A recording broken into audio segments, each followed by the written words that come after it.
welcome back to another episode of Addicted to Gear. My name is Tony. Today we're taking a look at this little combo amp. It's a Princeton Reverb, and it's an amplifier that I'm ashamed to say I haven't appreciated as of yet. I've often overlooked these smaller combos from Fender for bigger combos that I felt just offered more features, bang for the buck, that sort of thing. My opinion has always been that the Princeton Reverb wasn't a great amplifier because it couldn't necessarily hang with the big boys if you wanted to play with it and play anything beyond a spanky clean. We all know how great these amplifiers are for cleans. They're pretty much famous for their reverb, but I haven't really had the pleasure of using this type of an amplifier in a scenario where I'm playing classic rock, pushing the amplifier with something like, a Les Paul style guitar with humbuckers and a dirt pedal. So I wanted to make this video today for those of you out there like me that don't really fully appreciate or understand this specific amplifier, and see whether or not we can actually get some great rock and roll tones out of it. I mean, the internet is full of videos showcasing this amplifier with a single coil Fender Telecaster or Stratocaster. We all know how great it sounds with the cleans. I mean, the reverb is lush. People who enjoy playing with the vibrato, it's a beautiful vibrato. But for those of you who don't necessarily play surf music or, that clean style of music, what can this little amplifier offer? So today we're going to find out. We're going to take it around the block, kick the tires, so to speak, and see what it can do. Now, there's a couple of things I want to outline before I begin, just for those of you who are not familiar with this type of amplifier. This specific model has a 10-inch speaker. It's a Celestion 1030. Now, I don't know much about that speaker. I don't know if it's supposed to be emulating a specific type of Celestion, larger style Celestion 12-inch speaker. So for those of you who are more familiar with the different types of speaker combinations that are used in these Fender amps, by all means leave your comments in the comments section. I would appreciate that. But there's a lot of different versions of this Princeton out there. Fender has been pretty actively releasing limited editions with different types of speaker combinations within these Princeton. So you may have one with a 12-inch speaker, you may have one with a 10-inch speaker, and there's different types of speakers that they've been releasing in this combo. So just to outline the fact that this is a 10-inch speaker that we have in here, and I've often been misled into thinking that a 10-inch speaker in a small combo like this would not have enough bottom end to it. But I have to say I'm mistaken. I could definitely eat my hat on that one. There's definitely a lot of bass with this amplifier, and it has a lot of bottom end to offer. One of the things that also I kind of mistakenly thought for many years is that this wouldn't be loud enough for a home situation or even a small gig. And it is. It's definitely loud enough for home use. It's actually a very good recording amplifier because you can get a lot of sounds out of this using pedals if you put the pedals in the front of the amplifier. We'll get to that in a minute. I wanted to say a little bit more about that. But you can do a lot with this amplifier, and it's not necessarily going to be pigeonholed for clean. So you can actually get some really nice rock and roll sounds out of it. So let's look at this amplifier and let's just play a couple of clean sounds. I'm going to be recording the sounds today going into my Fathead ribbon microphone. And just to point out that this microphone does accentuate more of the lows. So you'll probably notice that the amp sounds maybe a little bit bassier or a little darker. I was actually surprised that this amp is actually a little bit darker than I expected it to be. And at the same time, I'm finding myself dialing back the bass and pumping up the treble a little bit. So are they all like that? I'm not really sure, but this one is. So let's start off just by playing some really clean strums on this, and I can show you how well it sounds.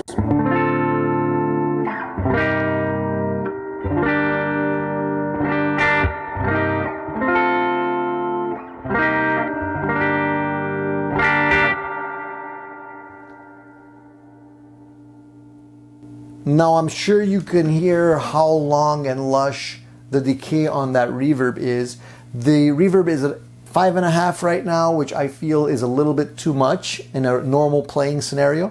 But I mean, some of you do like to have a lot of reverb. If we dial it back to 3,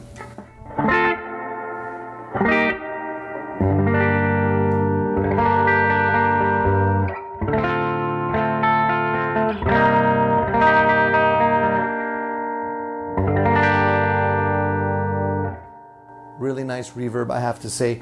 So my settings here, just so you will know what I'm playing here. The volume is at about 3.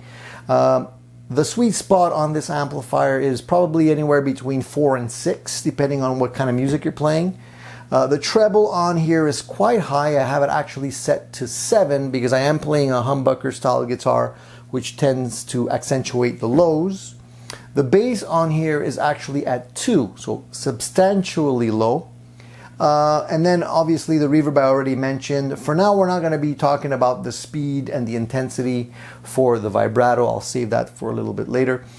You will notice, however, that this amplifier does not have a mid control. And for those of you that are familiar with Fender amplifiers, specifically the older ones, you will notice that they mostly didn't come with a mid control. And if you guys are lacking that and you want to have more mids or be able to play with the mids, what I would recommend is you put in an EQ pedal into the effects loop. Actually, there is no effects loop, and that's what I was getting at. With this particular amp, you have to go into the front of the speaker, the front of the amplifier, with all of your pedals. There's no effects loop. And honestly, that for me was one of the reasons why I shunned this particular amp. And I have to say that after playing with my pedals through the front of the amplifier, it's not that bad. I mean, you can easily put in your effects in the front and it handles them quite well. So let's just strum in a couple more things here.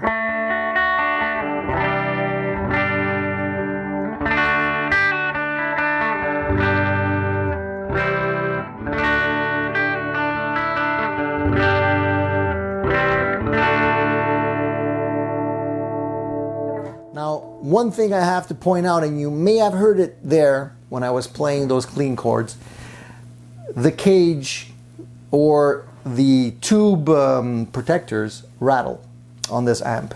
And that's one of the things that I don't really like. I guess it's one of the things you have to live with, but maybe you can hear it. Can you hear that?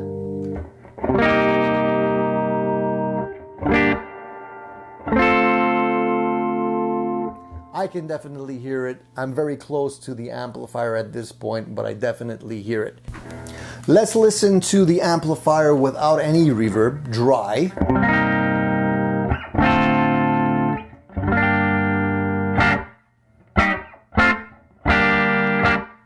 So it's definitely got a little bit of compression there. You can hear it breaking up already with the humbuckers. Definitely sounds better with the reverb, in my opinion. Compared to just dry like that. If we want to try out the vibrato, let's just turn that on. And let's just, right now I don't have the intensity up very high, or the speed. So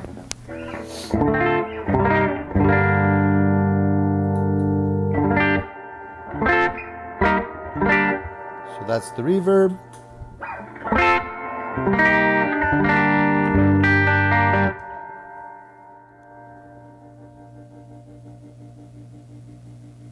So if you listen to the vibrato,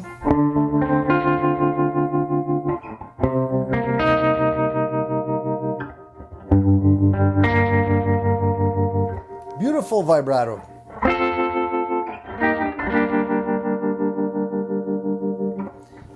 Now I have the intensity dialed up to about 8. If you bring the intensity down to about 4 or so,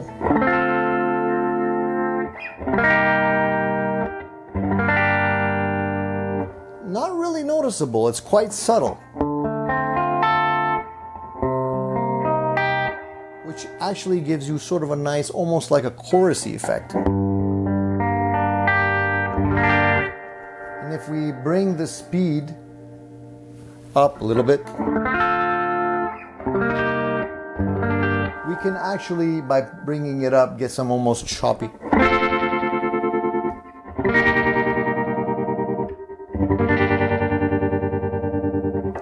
Now, I don't know where you actually would be using that all that much, except if you're playing that one part in that Pink Floyd song. I think we know what we're talking about. Other than that, I think normally most people would just enjoy playing it like...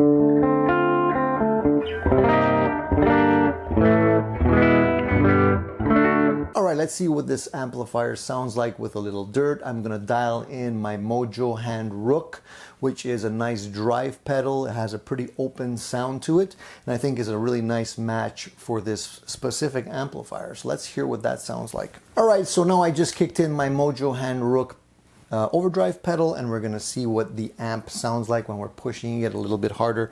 Again, this is going through the front of the amplifier.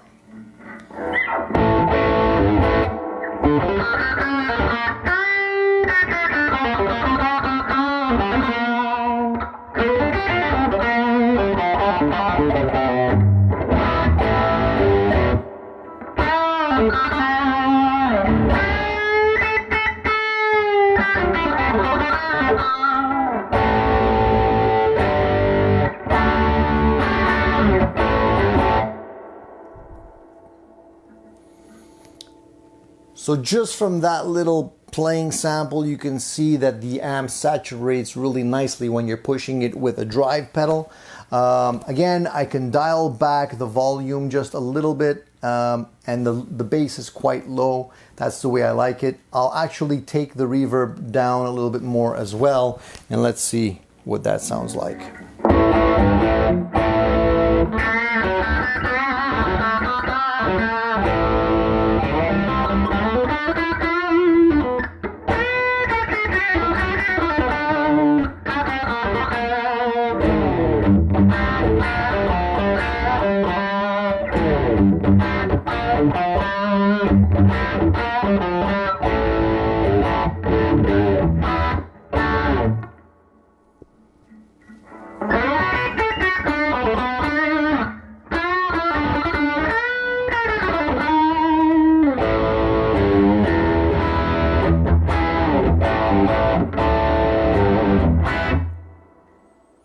Let's hear what it sounds like with the volume dialed back a little bit.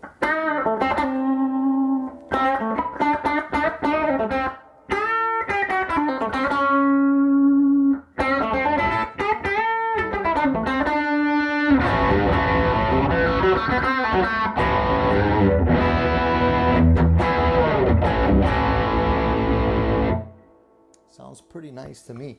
So I don't know if there's anything else we can squeeze out of this amplifier, but already just trying to do the classic rock thing, I feel the amp does it really, really well.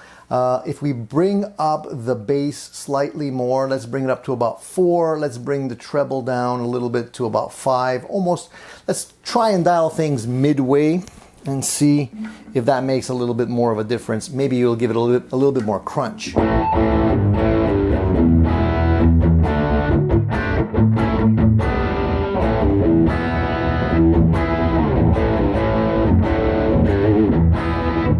So you can really already tell how much bass is there, right? So I like to dial the bass back, as I mentioned, dial the treble up a little bit more, and play it that way.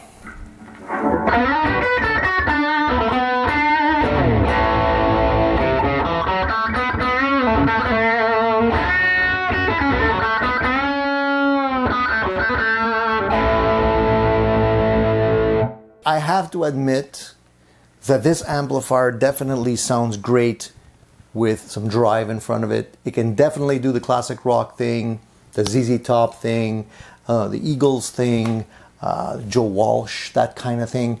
No issues there whatsoever. Got a beautiful sound.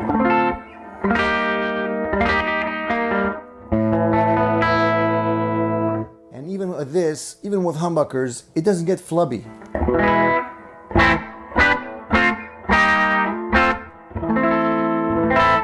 Now if I bring in the humbucker in the neck, sometimes that'll cause it to get a bit flubby.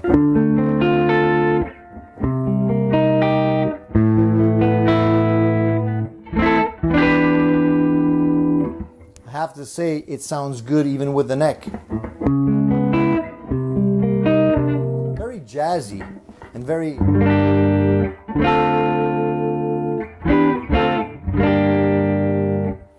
I like it. I like it. Let's put the neck pickup on, keep it on the neck. Let's bring in the distortion again, the overdrive, and see if it muddies up there a little bit.